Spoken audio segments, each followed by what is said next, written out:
আপনারা দেখছেন জেলা বার্তা। আপনাদের সঙ্গে আমি শান্তিপ্রিয়া। রাজনগরে প্রশাসনের পক্ষ থেকে রাস্তার দুপাশে অবৈধ দোকানপাট সরানোর নির্দেশ দেওয়া হলো বুধবার। সম্প্রতি মুখ্যমন্ত্রী মমতা বন্দ্যোপাধ্যায় রাস্তা দখলমুক্ত করে অস্থায়ী নির্মাণ সরানোর নির্দেশ দিয়েছেন। এই নির্দেশের পর রাজনগর ব্লক প্রশাসন ও পঞ্চায়েত সমিতির পক্ষ থেকে কড়া পদক্ষেপ গ্রহণ করা হয়েছে। রাস্তার দুই ধারে অবৈধ নির্মাণ এবং অস্থায়ী যেসব দোকানপাট রয়েছে সেগুলো দোকান মালিকেরা সেখান থেকে যাতে সরিয়ে নেন সেই নির্দেশ দিতেই রাজনগরে বুধবার প্রশাসনিক অভিযান চালানো হলো। রাজনগরে বিডিও সুভাষিস চক্রবর্তী, রাজনগর পঞ্চায়েত সমিতির পূর্ত কর্মাধ্যক্ষ সুকুমার সাধু, রাজনগর থানার ওসি দেবাশিস পণ্ডিত ও এএসআই ছবিলা খাতুন এই অভিযান চালান। রাজনগরে রাস্তার দুপাশে সমস্ত দোকান মালিকদের এদিন সতর্ক করে বলা হয় আগামীকালকের মধ্যেই এগুলো না সরানো হলে প্রশাসনের পক্ষ থেকে এগুলো ভেঙে ফেলা হবে।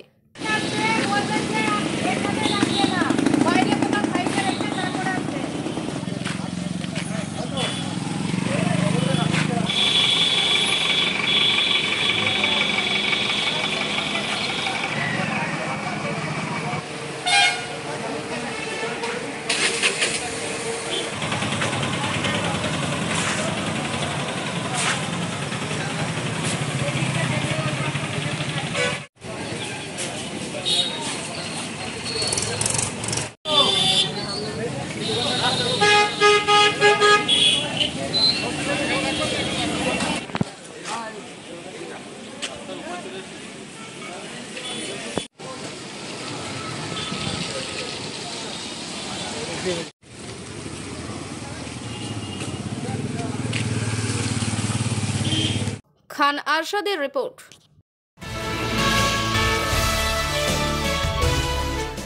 দীর্ঘদিনের দাবি পূরণ। খরুই মোড় থেকে টিকর বেতা পর্যন্ত নতুন ঢালাই রাস্তা নির্মাণের কাজ শুরু হলো। বহু অপেক্ষা আর আবেদন নিবেদনের পর দীর্ঘদিনের দাবি পূরণ হলো। অবশেষে খরুই মোড় থেকে টিকর বেতা পর্যন্ত 4 কিমি রাস্তার কংক্রিট নির্মাণের কাজ শুরু হয়েছে। পথ চলতে সাধারণ মানুষ থেকে যানবাহন, স্কুলের ছাত্রছাত্রীরা এই রাস্তায় দুর্বিষহ যন্ত্রণা নিয়ে এতদিন চলাফেরা করত। উল্লেখ্য, জয়দেব মোড় থেকে বৈষ্ণব তীর্থভূমি জয়দেব কেন্দুলি পর্যন্ত দীর্ঘ 4 কিলোমিটার রাস্তা চলাচলের অযোগ্য। বেশিরভাগ সময় দুর্ভোগের মুখে পড়তে হতো যাত্রীদের। অবশেষে বীরভূম জেলা পরিষদ কংক্রিট রাস্তা নির্মাণ করার অনুমোদন দেয়। তবে আপাতত এই রাস্তাটির অর্ধেক অর্থাৎ 4 কিলোমিটার নির্মাণ করা হবে বলে প্রশাসন সূত্রে খবর। সেই অনুমতি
নাবালিকা মেয়েকে যৌন নিগ্রহের ঘটনায় বাবা গ্রেফতার।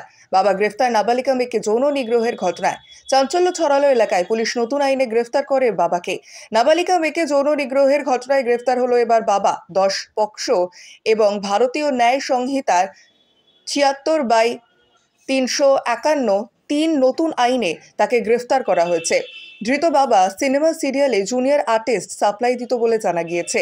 অভিযুক্তকে মঙ্গলবার রাতেই গ্রেফতার করে পুলিশ এবং পরিবার সূত্রে জানা গিয়েছে, নির্যাতিতা সোমবার দুপুরে ঘরে ঘুমাচ্ছিল। তার মা কাজে বাইরে গিয়েছিল, আর সেই অবস্থায় মেয়েকে একা ঘরে পেয়ে মধ্যে ঢুকে পড়ে অভিযুক্ত। ঘরে ঢুকে দরজার ভেতর থেকে লাগিয়ে দেয়। তারপরই যৌন নির্যাতন করে বলে অভিযোগ। হঠাৎ স্ত্রী বাড়ি ফিরে এলে স্বামীকে হাতে নাতে ধরে ফেলে। এই ঘটনায় রাতেই নরেন্দ্রপুর থানায় অভিযোগ দায়ের করেন নির্যাতিতার মা। অভিযোগের ভিত্তিতে রাতেই গ্রেফতার অভিযুক্ত বাবা। অভিযুক্ত বাবাকে নরেন্দ্রপুর থানার পক্ষ থেকে মঙ্গলবার বারুইপুর মহকুমা আদালতে তোলা হবে। কি ঘটনা ঘটেছিল?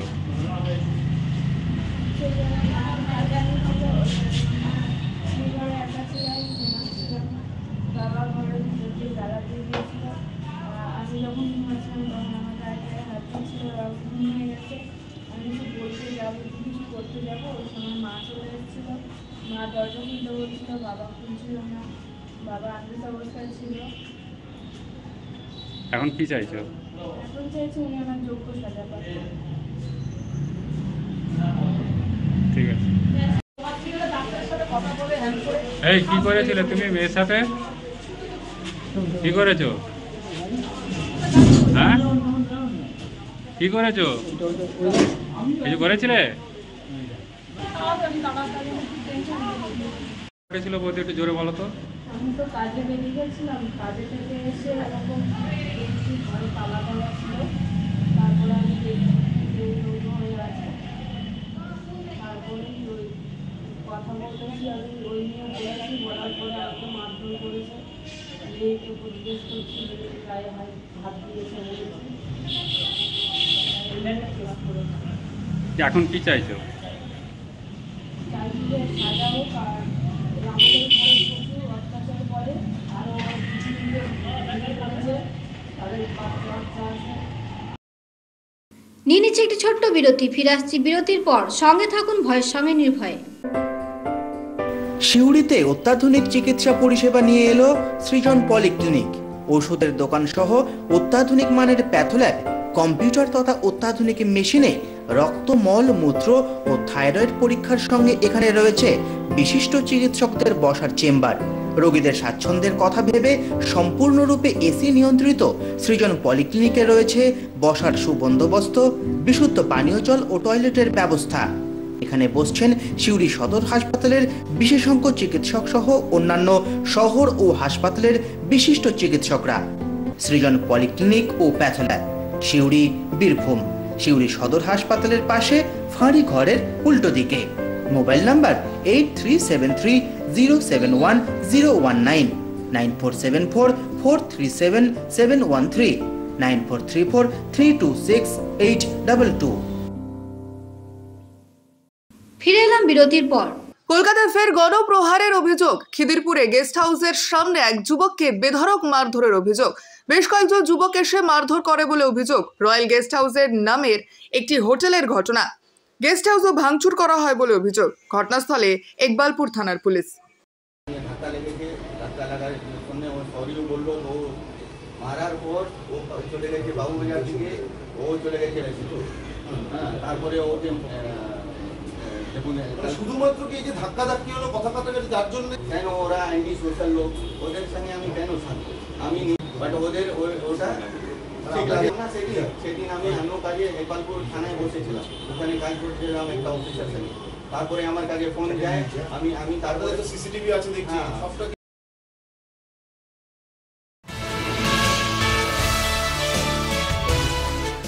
ডাম্পারের ধাক্কায় গুরুতরভাবে জখম হলো এক স্কুটি চালক। ঘটনাটি ঘটেছে বুধবার দুপুর 1:30 নাগাদ বীরভূম জেলার ময়ূরেশ্বর থানার অন্তর্গত নারায়ণঘাটি ক্যানেল পার মোড়ে। এ বিষয়ে স্থানীয় সূত্রে জানা যায়, বুধবার দুপুরে কোটাসুরের দিক থেকে সাঁইথিয়ার দিকে যাচ্ছিল একটি স্কুটি চালক। ঠিক একই দিকে অর্থাৎ কোটাসুরের দিক থেকে সাঁইথিয়ার দিকে যাচ্ছিল একটি ডাম্পার। তবে নারায়ণঘাটি ক্যানেল পার মোড়ে ডাম্পারকে সাইড দিতে গিয়ে ডাম্পারে আঘাতে গুরুতরভাবে জখম হয়ে রাস্তার উপরে পড়ে ওই স্কুটি চালক। ঘটনাস্থলে রক্তাক্ত অবস্থায় হয়ে পড়ে নারায়ণঘাটি ক্যানেল পার মোড়। ঘটনাস্থলে তড়িঘড়ি এসে পৌঁছায় ময়ূরেশ্বর থানার পুলিশ প্রশাসন এবং সেখান থেকে ওই আহত ব্যক্তিকে উদ্ধার করে রামপুরহাট মেডিকেল কলেজ হাসপাতালে নিয়ে যাওয়া হয়েছে বলে জানা যায়, যদিও এখনো পর্যন্ত ওই আহতের সম্পূর্ণ পরিচয় জানা যায়নি। আরো আগে তুলতে পারছি ছবিটা এলি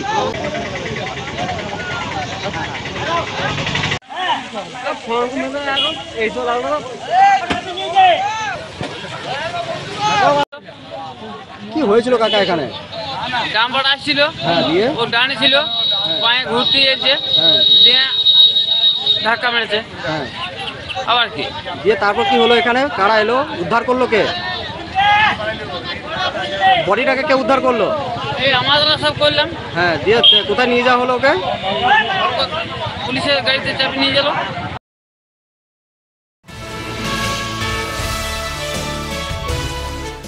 হুগলির তারকেশ্বরে বুলডোজার দিয়ে ভাঙা হচ্ছে বেআইনি দোকান, ফাঁকা করা হচ্ছে ফুটপাত পৌরসভা ও পুলিশের কর্মীদের নিয়ে।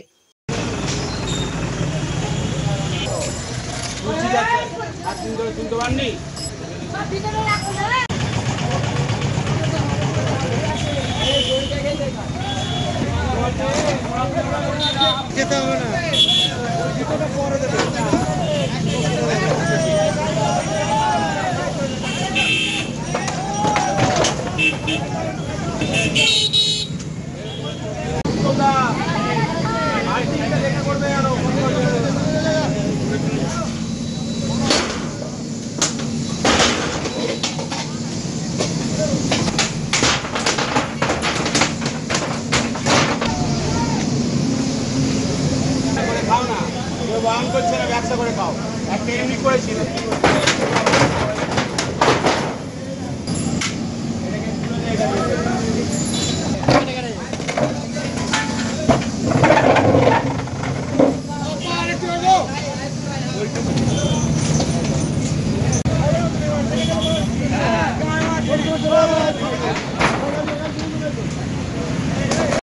আজকে জেলা বার্তা এই পর্যন্তই। নমস্কার।